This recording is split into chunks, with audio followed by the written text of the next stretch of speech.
à toutes et à tous. Donc, bienvenue à ce webinaire de Start. Je me présente, je suis Anna et je serai la modératrice pour ce webinaire dans lequel on vous présentera la profession de boulanger, pâtissier, confiseur, boulangère, pâtissière, confiseuse. Nous avons la chance ce matin, j'ai découvert tout à l'heure, d'être avec Monsieur François Gerber ainsi que 4 apprentis de 3e année, David, Gabriel, Mélanie et Phila. J'espère que j'ai dit juste. Voilà. Bienvenue à toutes et à tous. Donc, pardon, je vais enlever ça. Je vous remercie d'être avec nous et puis je vais passer la parole aux invités pour qu'ils se présentent en quelques mots. Je vous donne la parole. Voilà, je suis François Gerber, enseignant à l'EPAI à Fribourg pour les professions de boulangerie, pâtisserie, confiserie. Et on se trouve ici au laboratoire de l'école, justement, avec mes 4 apprentis qui se présenteront rapidement. Si vous voulez, je vais faire un petit tour du laboratoire. Vous montrer son laboratoire. Est-ce que vous arrivez à augmenter le volume, Monsieur Gerber? On ne vous entend pas très bien. Alors, on va essayer, mais là, je suis déjà au max. Mais ça, si je parle un peu plus fort, ça va? Ou bien? Moi, je vous entends. Oui. Est-ce que vous les entendez? On ne les voit pas. Ils me disent. Est-ce qu'ils vous entendent?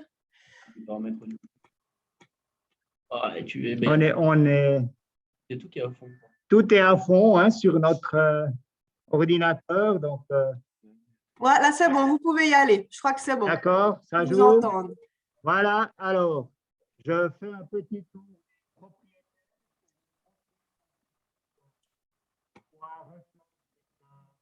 Là, on ne vous entend plus. Et c'est parce que je suis derrière l'ordinateur. Ah, ouais, ouais.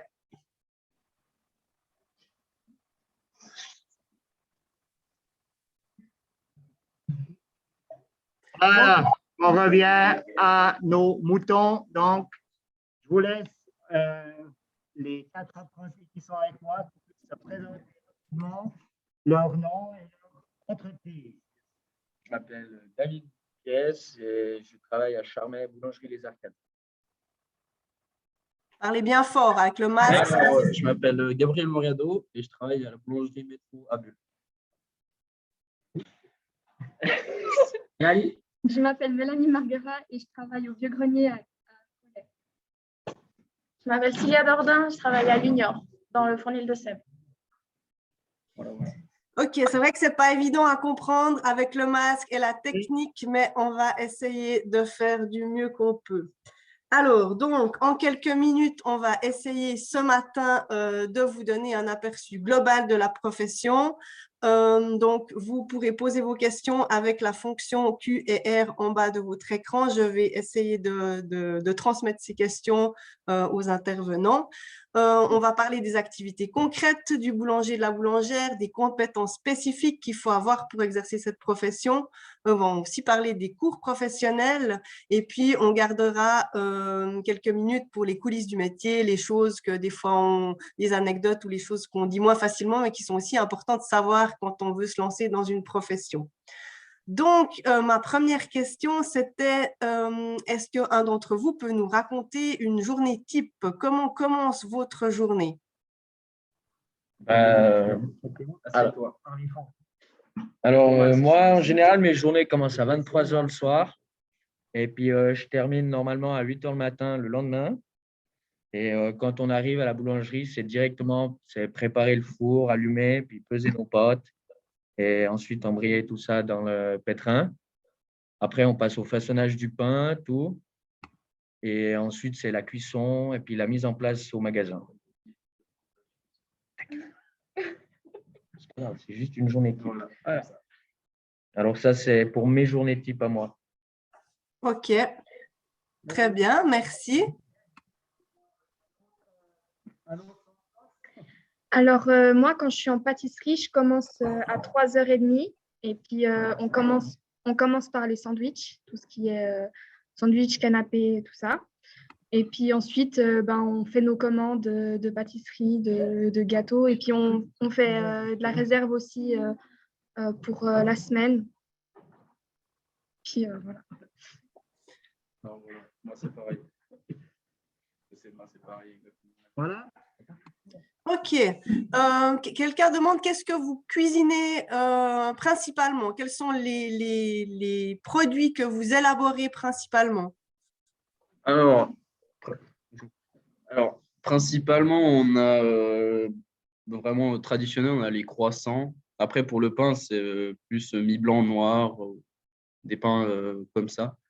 Et voilà, il me semble.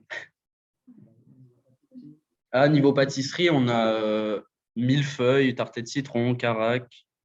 Et après, on peut toujours faire d'autres spécialités. Mais vraiment, dans mon entreprise, la base de la base, c'est plus les choses basiques, millefeuille, tartelette de citron, caraque, mousse, ronchoc ou des trucs comme ça. Voilà. Ok, merci. Et peut-être, quel est l'aspect que vous préférez dans votre métier?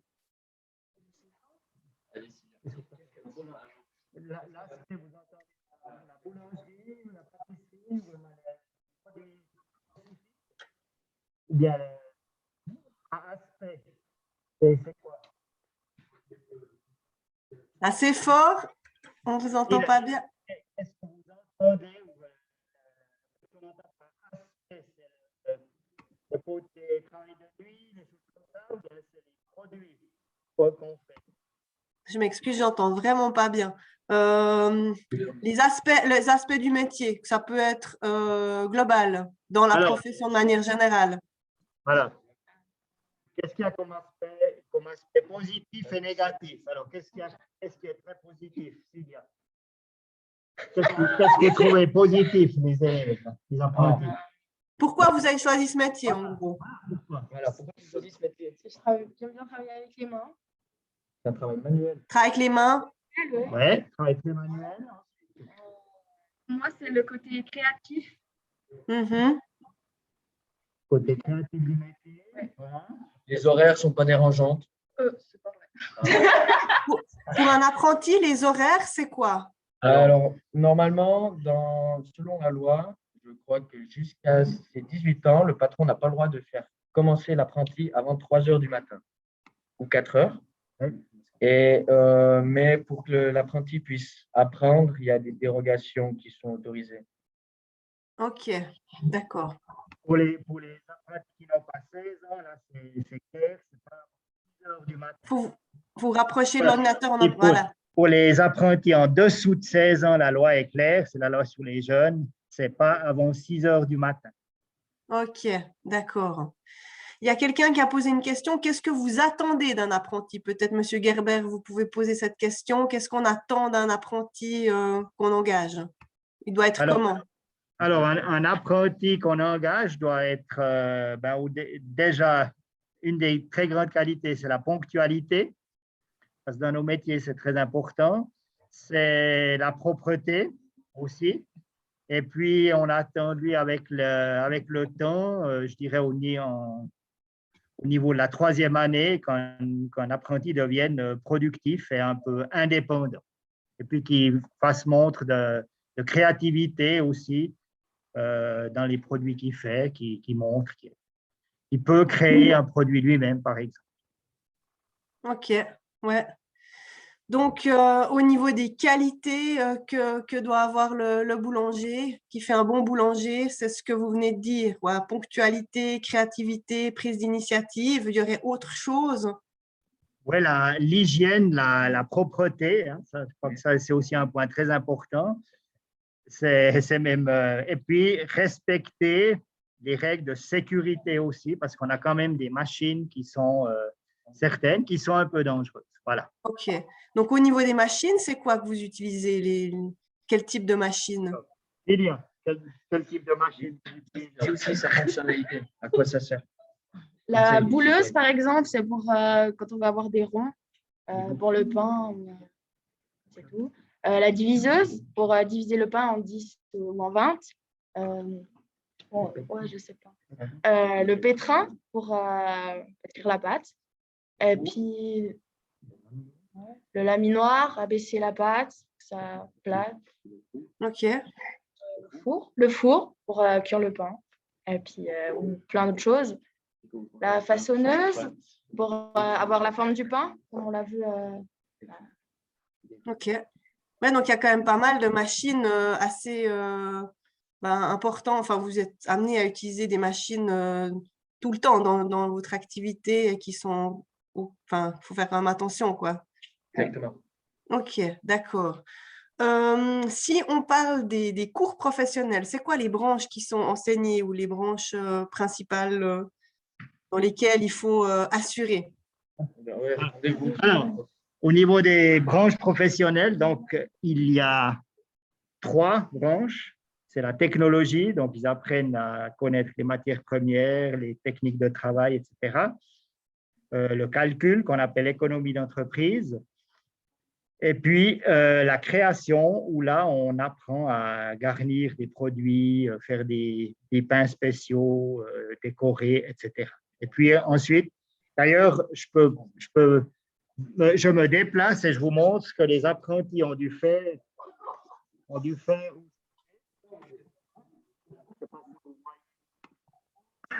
Voilà. C'est des lapins. C'est des lapins en pâte. Vous voyez, Vous vous rapprochez de l'ordinateur, Monsieur Gerber, si vous arrivez. vous voyez quelque chose? On voit votre oreille, là. Non, là, c'est bon. Là, c'est bon. Ah, super, ouais. On ne vous entend pas, par contre. Ce que les apprentis viennent de faire aujourd'hui. Ok. Donc, Voilà. je Par rappelle, ce exemple. sont des apprentis de 3e année qui vont Troisième passer année, leur oui. examen. Hein. Oui, Ouais, ils vont le ok. passer. Puis après les vacances de Pâques, c'est le grand moment. Voilà. Ok. Puis Donc, ils ont on a… aussi la culture générale, Oui, 3 périodes, et puis du sport. ok, d'accord. Donc, pour bien réussir au cours, il y a une branche où on doit être spécialement bon, où il faut… Enfin, c'est pas… C'est Alors, ouvert à tous, ou bien… les branches d'école ne sont pas éliminatoires pour l'examen, mais Ok. elles sont prises en compte à 10% pour l'obtention du CFC. Donc, ça veut dire D'accord. qu'un apprenti doit se donner de la peine à l'école, qu'ils font tous d'ailleurs, mais donc ça, c'est pris en compte à 10%. D'accord, ok. On arrive déjà vers la fin de ce webinaire. J'avais quand même envie de vous poser la question un peu sur les coulisses du métier, ce que j'avais appelé. C'est quoi les difficultés principales pour vous en tant qu'apprenti, peut-être? Alors, je vous repasse quelqu'un. Gabriel? Volontiers. Alors, les difficultés, c'est de passer des horaires du CO, c'est-à-dire 7 heures du matin à 4 heures de l'après-midi, il me semble, et de passer sur des horaires où on commence à 3h30 du matin et qu'on finit à midi, ou bien qu'on doit travailler les samedis et dimanches, ou des trucs comme ça. C'est vrai que ça change un peu et il faut s'y habituer, en fait, d'être décalé des autres et pas pouvoir sortir le week-end avec ses potes, comme ça. Mais après, c'est une habitude qu'on attrape et puis voilà, quoi. Mais Ok. c'est un des trucs qui marque le plus quand on commence l'apprentissage. Ouais, j'imagine. On a un autre temps de vie. Exactement, ouais. Ok. Après, bon, c'est pas que du négatif, parce qu'après, on a tout l'après-midi de libre, on n'a pas besoin. Bon, on fait des siestes, quoi, mais. Et ouais, donc voilà. Ok. L'ambiance d'équipe, c'est quelque chose qui est très fort dans un laboratoire, dans une équipe en boulangerie. C'est quelque chose qui vous porte. Alors, moi, je vais parler de mon cas, justement, mais genre, l'ambiance d'équipe, des fois, c'est bien, des fois, ça peut aller mal, mais il faut juste pas se laisser amadouer, en fait. Amadoué. Dans la tête, il faut rester fort, il faut se dire, c'est bon, tout va bien aller, et puis aller de l'avant, parce que sinon, on ne tient pas, ça part en dépression, et puis limite, ça fait un burn-out. Oula, ok. Ça peut, Donc, il faut ouais, ça peut tenir vraiment sa aller, ligne. ça peut vraiment aller loin. Ok. Une petite anecdote que quelqu'un pourrait nous raconter qui vous a mis dans le pétrin de manière figurée, mais qui était peut-être quand même rigolote. Quelque chose qui vous est arrivé durant l'apprentissage, quelque chose que vous avez dû effectuer, qui vous a marqué, mais qui s'est bien soldé. Moi, j'ai rien fait. Alors, Voilà. C'était une journée où j'étais en première année d'apprentissage, deuxième année. Je commençais à 3 heures, je termine à midi, normal. Et puis à la fin, on doit nettoyer le laboratoire, sortir les poubelles, tout ce qu'on a utilisé dans la journée. Et puis, je sortais les poubelles, mais c'était en hiver. Alors, vous savez, dans le conteneur, il y a une clé qu'on met pour ouvrir le conteneur. C'était gelé. Alors, moi, je ne savais pas comment l'ouvrir. J'ai été prendre un chalumeau pour ouvrir. J'ai mis la flamme dans le conteneur. J'ai pu l'ouvrir. J'ai été reposer le chalumeau. Et puis, entre deux, il y a le conteneur qui a pris feu. Oh, mon Alors, Dieu. après, vous mettez le conteneur au milieu de la terrasse du petit room. Vous appelez le patron. Puis, le patron qui vous répond, il fait qu'est-ce qui se passe? Vous dites j'ai foutu le feu au conteneur. Puis, vous regardez. Puis, il fait c'est pas possible.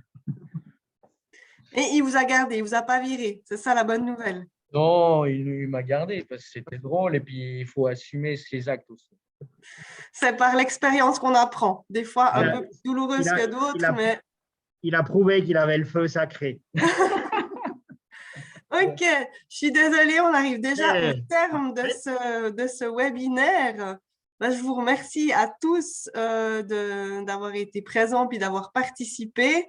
Un dernier conseil, une chose à donner, à dire aux futurs intéressés? Oui, alors écoutez, les jeunes qui sont intéressés par ces métiers, commencez à le faire. Vous verrez que c'est très important, c'est très intéressant. Et puis, allez surtout faire des stages pour vous rendre compte que ce soit en boulangerie ou en confiserie. Donc, n'hésitez pas à prendre contact avec les entreprises pour aller faire des stages pour voir la réalité de ce métier. Voilà. Ok, super. Merci beaucoup, M. Gerber. Donc, la formation, c'est 3 ans, hein, je rappelle. 3 ans, exactement. Et si on veut les 2 métiers, donc boulanger, pâtissier, confiseur, c'est-à-dire les 2 orientations, c'est 4 ans. Il faut faire une année de plus. Voilà. Et l'orientation se choisit à partir de quelle année? Au début de la 3e année, elle doit être choisie au début donc de l'apprentissage des 3 ans et dans le courant de l'apprentissage, l'apprenti peut décider qu'il va faire une 4e année pour l'autre orientation, tout simplement. D'accord, ok. Alors, certaines entreprises forment les 2, donc les apprentis peuvent rester dans la même entreprise pour les 2 métiers ou alors ils changent pour une année. Voilà. Ok, très bien. Alors, merci à toutes et à tous. J'espère que ces quelques minutes, malgré la technique, vont quand même réussir à vous donner une idée un peu plus précise de la profession. Ce n'est pas facile de gérer les questions et de vous les poser en même temps, j'avoue. J'espère que ça vous aura donné aussi l'envie de mettre la main à la pâte, on peut le dire, en organisant un stage, par exemple. Et puis, je rappelle à tous les webinaristes que l'interview sera enregistrée et sera disponible sur la page de Start durant la journée. Voilà, merci à tous. Au revoir, bonne journée. Au revoir, merci. Pour vos examens. Au revoir. Au revoir. Au revoir.